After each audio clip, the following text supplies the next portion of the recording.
Hello and welcome. I'm Uday Pratap Singh. You're joining us on this special interview on NewsX. We're in conversation today with well-known filmmaker Homi Adajania. Homi is, of course, making his OTT debut with the new release on Disney Plus Hotstar, which will be streaming very, very soon. It's called very intriguingly Saas, Bahu, or Flamingo. So, firstly, Homi, welcome to NewsX. Thank you so much for joining us again. Thank you, sir. Good to be on NewsX. And first, I have to ask you how you coined that title because we our Hindi channels have had all versions of these Saas Bahu shows names. On the actual Saas Bahu TV serials where they used to Yeah. interview all the television stars. So Yeah. from Sajes to whatnot. But you got it Flamingo. So how did the title get? So I was well, it's pretty applicable because the fact is that it is a sort of dodgy business being run between the Saas and the Bahus and the Beti without the men in the family even knowing about it. And so in that sense, it was, and the dodgy product they make is called Flamingo. Yeah. But saying that, why did I choose it was because I was quite well aware of the popularity of these shows at one time.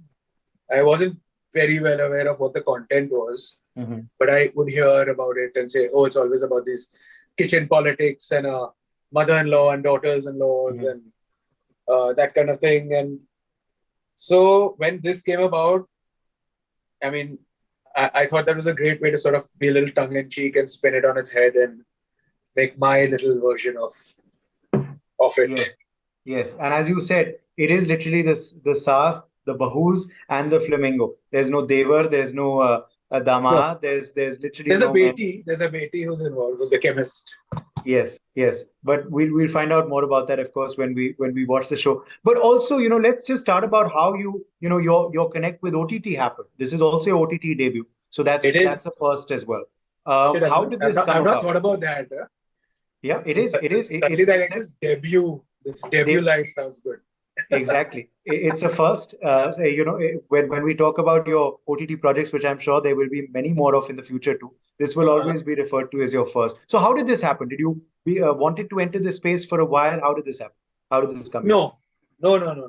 I can't even think like that. I don't think I'm capable of thinking like that. It was, see, I'd written the basic story of this concept in, I think, 2015 or 16. And I shared it with Dinesh Vijan from Adajania. And in fact, he said that when we get onto the digital space, we should make a imprint with this and you should write it out. And it was more of just a thought in the air. Then, of course, OTT started coming in, and I think he sort of had an alliance with Disney Plus Hotstar. And he said that, that thing you were telling me about, let's do it with them. So I said, sure. I mean, you want to bring up that? It was quite a mad idea. I mean, it is mad. If you even watch it now, it's freaking insane. But so the thing is that's how it came up. And then COVID happened. So it sort of went on to ice. And then I think 2 years passed. And he said, dude, we've already made the deal 2 years ago. COVID is over. Can you get your head out from under that rock and come back and make the freaking web series? Yeah. So I said, shit, we have to start. By then I had become a full-fledged gardener of sorts. Digging wells to harvest rainwater and planting stuff and all. And he's like, enough, please just come back. We've committed this, let's make it. And it actually started from there. And and it's I mean, now that I'm thinking more about it now that you've said it's your OTT debut. I'm damn thrilled that this is my OTT debut, man. Yeah. Because this is one for the archives. I absolutely have not experienced something like this. It's definitely my most masala outing so far. Yeah. It's got absolutely everything in it. And most rustic, I think, as well. Well, most rustic I did Udaipur in Angrezi, but not like this. And also what was challenging is that it is a fictitious place called the Borderlands. So the idea is to have put these women who live in this sort of big Haveli kind of spread in the middle of nowhere. So it's a lawless place where they are law unto themselves. Yeah. They have their own system of morality, because I think in the third episode you see the genesis of Savitri, which is Dimple's character, and you realize why she is how she is. When she was left to die and the whole world turned its back on her. Yeah. So when she rises like a phoenix, she now decides to live life on her own terms in this lawless place. Now the thing is, when you do something which is fictional, like the place is fictional, the people are fictional, so and the dialect is fictitious. So it's that becomes a little challenging, because I can't point out and say, oh, this is from this place. You know, it's got strains of places we are familiar with, and it's a combination of that, because it was never meant to sort of be a certain community or identified as a certain place. And also it's a bit hyper real in the where it is and what's going on. But it's intrinsically linked to the urban cities. You see Savitri at one point, and she's at Paris Fashion Week. They do stuff with Spain. They're in the urban centers. So, but where they are based and where all the madness sort of ensues is completely fictitious. So then to make that believable and real was a little challenging. What degree of dialect, which characters speak with. We took 6 or 7 dialects and we made a hybrid of them, which is what they speak in. So all that was it was a very interesting sort of journey. New for me doing that. And so in that sense, rustic to the core in that sense, but very sort of interlinked. Like you'll see Dimple's character, she's from where she came, so she's never given up her love for goats. So you see her actually milking a goat, wearing, now that she's running a 500 crore business, milking a goat, and but she's wearing an Apple Watch, she's got a sat phone, she's got a Dyson fan behind her. She's milking the goat and drinking the milk directly. And it's that mad world of but also given the fact that it is a series again, and it's your first first outing directing a series. How was it for you? Was that liberating, given that you can flesh out the characters a bit more? There's not, you're not time bound to a 2-hour film or a 2.5-hour film. Was that liberating for you? Very liberating. Very, very liberating. I absolutely loved every moment of it. I love the fact that you have the luxury of time.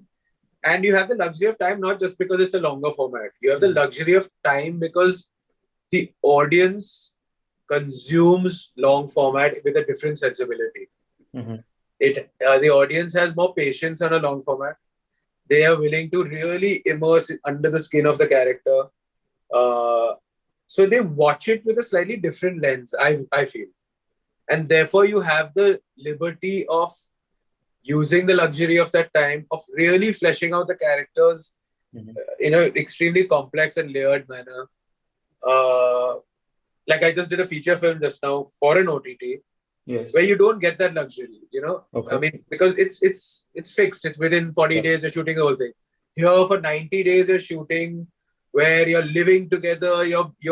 I mean, as dystopian of family or dystopian of world as these guys are living in, we were living in the most utopian world offset. Or rather, when we were not shooting as a family. And your characters are picking up, like Radhika Madan will pick up, she's the daughter of Dimple Kapadia. She'll pick up certain physicalities or traits. They can sit and bounce things. So they've got the luxury of that time. They've got the luxury of going in depth into a character. And these are very complicated characters as well. It's not that they're all hiding skeletons in their closets. They all have, they're all playing a game with each other. And you're trying to figure out what is true, what is not. So to be able to really exploit that to its fullest, the long format allows that. You needed a series like this.